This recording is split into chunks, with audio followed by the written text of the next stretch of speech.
حضور صلی اللہ علیہ وسلم کی جدائی کے لمحات۔ وفات سے 3 روز قبل حضور صلی اللہ علیہ وسلم نے ارشاد فرمایا کہ میری بیویوں کو جمع کرو۔ تمام ازواج مطہرات جمع ہو گئیں تو حضور صلی اللہ علیہ وسلم نے دریافت فرمایا، کیا تم سب مجھے اجازت دیتی ہو کہ بسم اللہ الرحمن الرحیم۔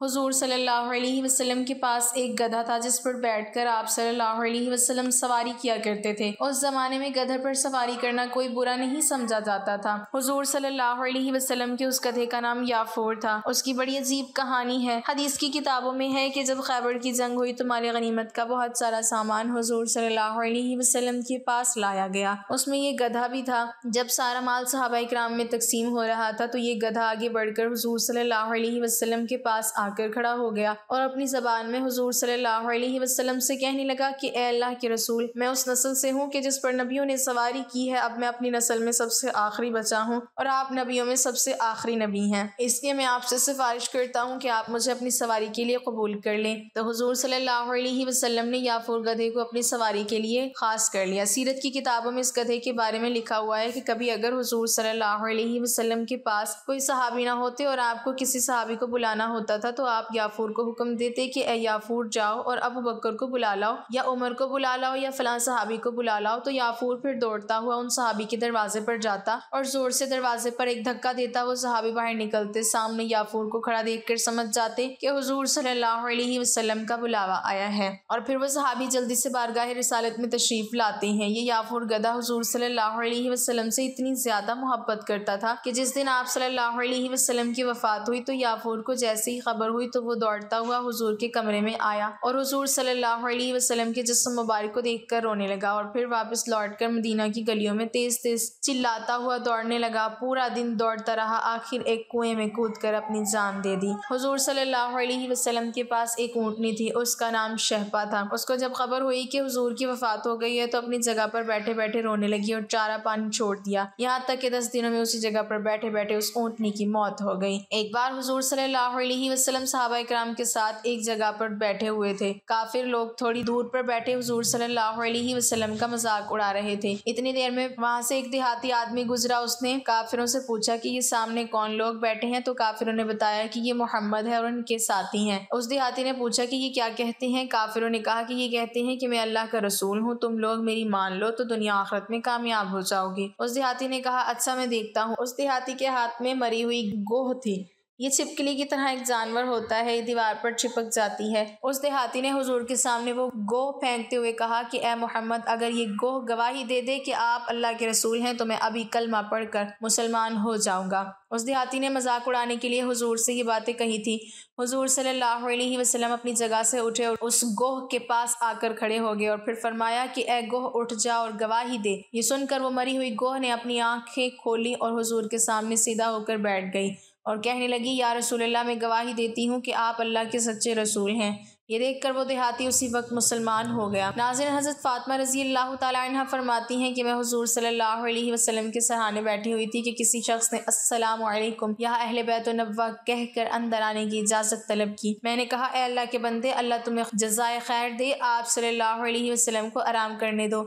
آپ صلی اللہ علیہ وسلم عبادت میں مشغول ہیں۔ آنے والے نے بلند آواز سے کہا مجھے اندر آنے کی اجازت دے دو کیونکہ اس کے بغیر کوئی چارہ کار نہیں ہے۔ اور اسی وقت میں آپ صلی اللہ علیہ وسلم نے اپنی آنکھیں کھولی اور سیدہ فاطمہ رضی اللہ تعالیٰ عنہا سے فرمایا تمہیں پتہ ہے تم کس سے باتیں کر رہی ہو؟ میں نے عرض کیا نہیں۔ حضور پاک صلی اللہ علیہ وسلم نے فرمایا یہ ملک الموت ہے، انہیں اندر آنے کی اجازت دے دو۔ حضرت اسرائیل علیہ السلام اندر آئے اور آتے ہی السلام علیکم یا رسول اللہ کہا۔ پھر آپ صلی اللہ علیہ وسلم نے جواب میں وعلیکم السلام یا امین اللہ کہا۔ پھر حضرت اسرائیل علیہ السلام فرمانے لگے مجھے اس ذات کی قسم ہے جس نے آپ کو پیغمبر بنا کر بھیجا ہے یا رسول اللہ صلی اللہ علیہ وسلم، پہلے میں نے کبھی کسی سے اجازت نہیں لی اور آئندہ بھی کسی سے طلب نہیں کروں گا۔ حضور صلی اللہ علیہ وسلم کے وصال شریف کے وقت حضرت جبرائیل علیہ السلام حاضر ہوئے اور عرض کرنے لگے یا رسول اللہ صلی اللہ علیہ وسلم، آج آسمانوں پر آپ کے استقبال کی تیاریاں ہو رہی ہیں۔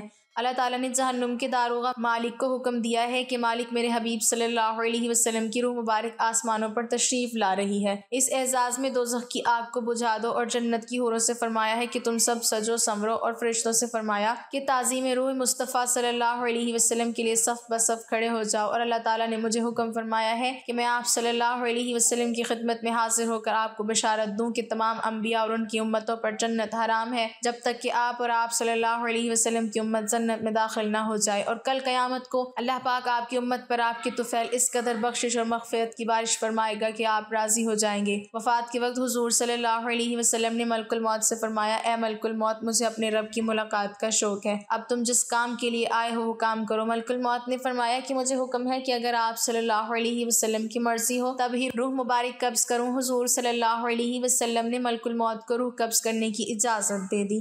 ملک الموت نے روح مبارک قبض کرنی شروع کر دی۔ موت کی تکلیف سے حضور صلی اللہ علیہ وسلم کی پیشانی پر پسینہ آیا۔ سکرات کی تکلیف شروع ہوئی تو فرمایا، اے اللہ، موت کی بڑی سخت تکلیف ہے، اے اللہ تو ہی موت کی تکلیف کو آسان کرے گا۔ مٹی کے پیالے میں پانی بھر کر رکھوایا، موت کی گھبراہٹ میں بار بار پانی میں ہاتھ ڈالتے اور وہ ہاتھ اپنے منہ پر پھیرتے اور فرماتے، اے اللہ مجھے اپنے پاس بلا لے۔ حضرت فاطمہ رضی اللہ تعالیٰ عنہا نے کہا، یا رسول اللہ صلی اللہ علیہ وسلم، آج آپ کو بہت تکلیف ہے۔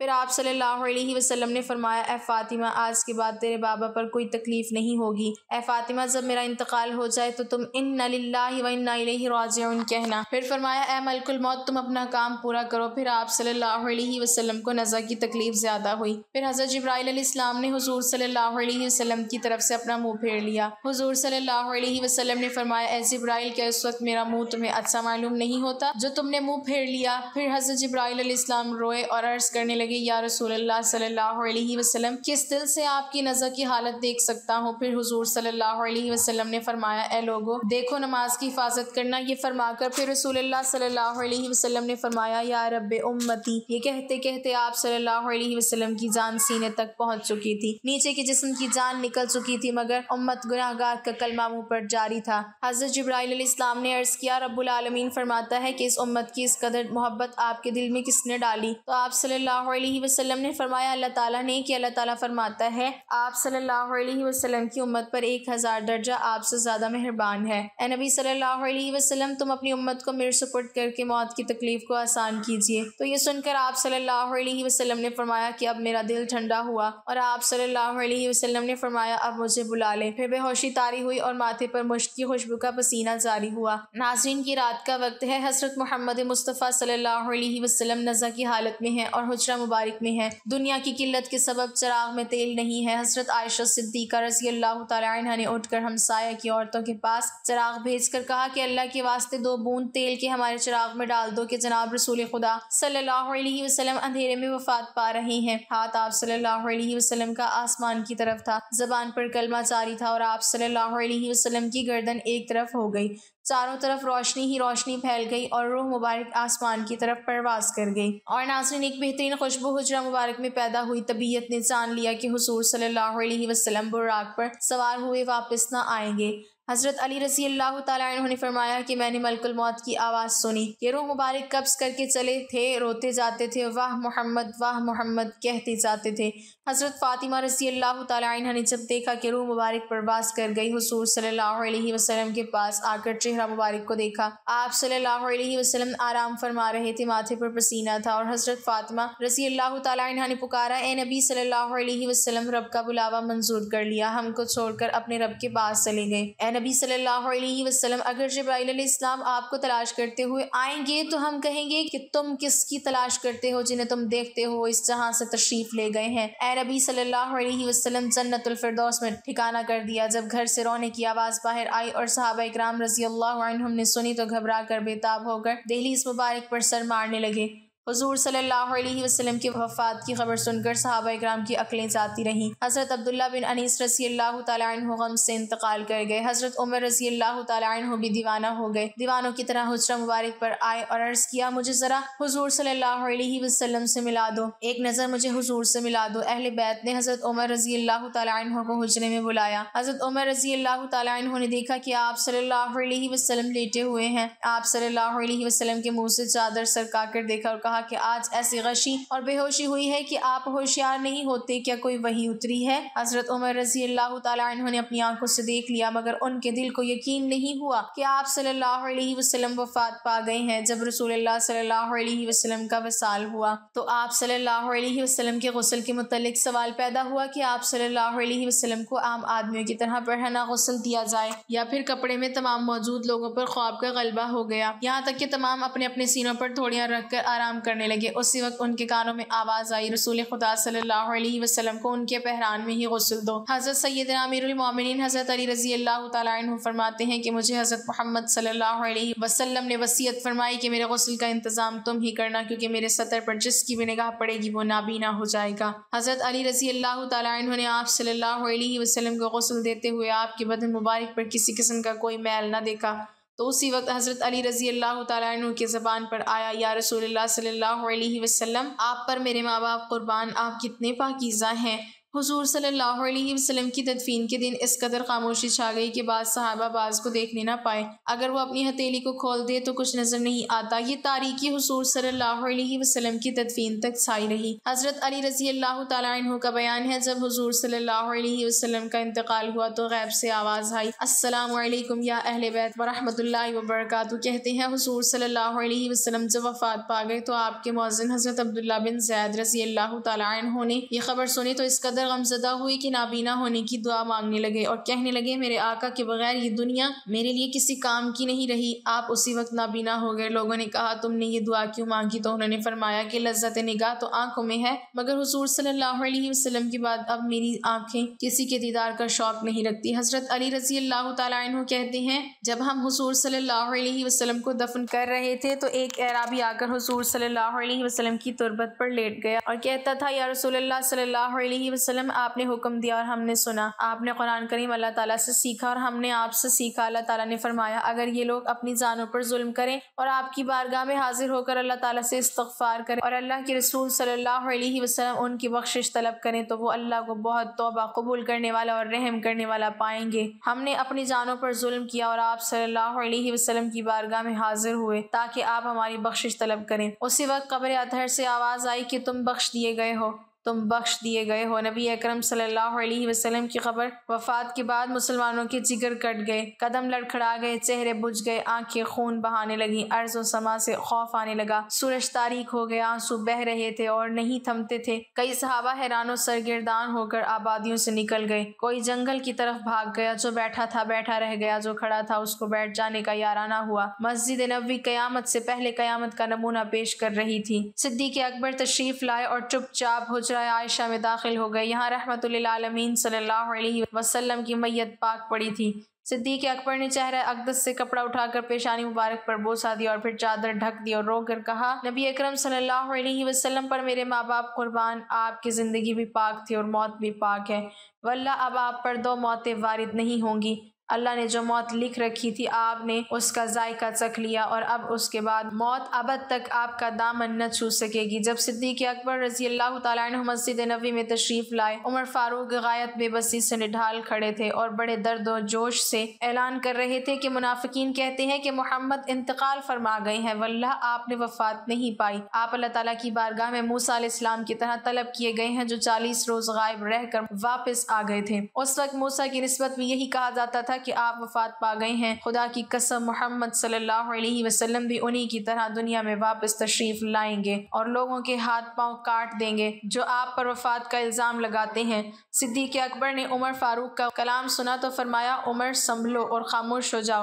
جب عمر فاروق اپنی وارفتگی میں بہے چلے گئے تو صدیق اکبر نہایت دانش مندی کے ساتھ ان سے الگ ہٹ گئے اور خود گفتگو شروع کر دی۔ جب حاضرین مسجد بھی عمر کو چھوڑ کر ادھر متوجہ ہو گئے تو آپ نے پہلے حمد و ثنا بیان کی، پھر فرمایا، اے لوگو، تم میں سے جو شخص محمد کو پوچھتا تھا وہ سمجھ لے کہ محمد صلی اللہ علیہ وسلم وفات پا گئے ہیں، اور جو شخص خدا کا پرستار ہے وہ جان لے کہ اللہ تعالیٰ زندہ ہے اور وہ کبھی مرے گا نہیں، اور یہ حقیقت خود قرآن پاک نے واضح کر دی ہے۔ ترجمہ، نہیں ہے محمد مگر ایک رسول، ان سے پہلے رسول گزر چکے ہیں کہ اگر وہ مر جائیں یا شہید ہو جائیں تو تم دین سے برگشتہ ہو جاؤ گے۔ جو شخص برگشتہ ہو جائے گا وہ اللہ تعالیٰ کو کچھ نقصان نہ پہنچا سکے گا۔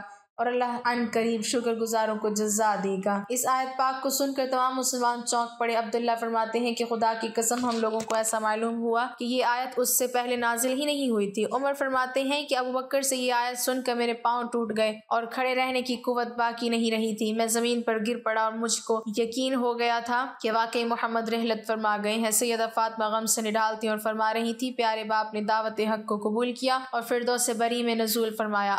وہ کون ہے جو جبرائیل امین کو اس حادثہ غم کی اطلاع کر دے؟ الہی فاطمہ کی روح کو محمد کی روح کے پاس پہنچا دے۔ الہی مجھے دیدار رسول کی مسرت عطا فرما دے۔ الہی مجھے اس مائیت کے ثواب سے بہرہ ور کر دے۔ الہی مجھے رسول امین کی شفاعت سے محروم نہ رکھنا۔ سیدہ عائشہ صدیقہ رضی اللہ تعالیٰ عنہ کی دل جان پر غم کی گھٹائیں چھا گئی تھی اور زبان اخلاق پیغمبری کی ترجمانی کر رہی تھی۔ وہ نبی جس نے تمول پر فقیری کو چن لیا، جس نے تونگری کو ٹھکرا دی اور مسکینی قبول کر لی۔